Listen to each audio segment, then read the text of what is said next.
called the Sacred Whispers, and there's a dua in there that I picked up that I really loved. And basically it's a dua from a hadith, and the Prophet ﷺ makes this dua, and he says, Allahumma la aisha illa aisha al-akhirah. Oh Allah, there is no living or there is no life except for the life of the akhirah, the life of the hereafter. And so when you're in Mina and you're completely disconnected, you're able to really focus on Allah subhanahu wa ta'ala. And while we were at Mina, it was actually a very physically uncomfortable experience. So it was really hot. 3 years ago, Hajj was at the very end of August, so July and August are very hot months over there, and it's really hot. You're in a tent. It is air conditioned, but it's still a tent that is not sealed like you would have in a house. And the space in that tent, we were probably 30 plus women. I mean, we might have been 40, I don't know exactly, but so and the space that you have in this tent is literally probably, I would say, maybe 2 feet by 6 feet. That's kind of your space. They give you like this chair that pulls out and becomes a sofa, that pulls out and becomes like a mattress that you sleep on, and that's your area.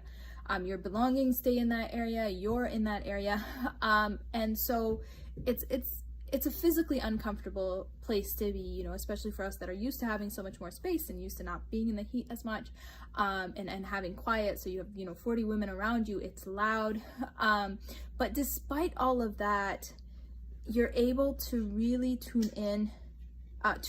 you're able to really tune out the dunya and to focus on Allah subhanahu wa ta'ala. So despite this physical discomfort, you're spiritually on another level, and I found that really uplifting, especially with this dua where I'm so uncomfortable, I'm so tired, I'm so hot. I mean, I was so tired at Mina that I could find myself, I probably could have fallen asleep standing up, from the heat and then the exhaustion.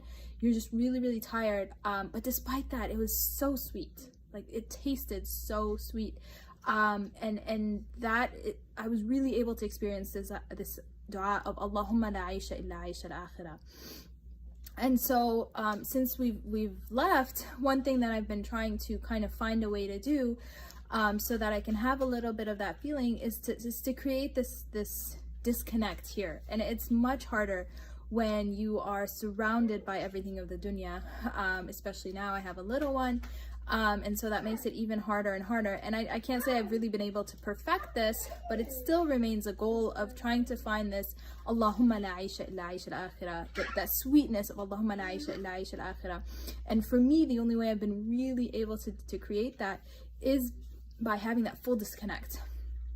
And there have been moments in the day, or sometimes maybe even more, in Ramadan it's a little bit easier to be able to say, okay, I'm disconnecting completely. You put your phone completely aside, turn off all the screens, you ask for a little time for yourself, and you allow yourself that time to be with Allah subhanahu wa ta'ala, to focus on Allah subhanahu wa ta'ala, to make dua, to read Quran without those mental distractions.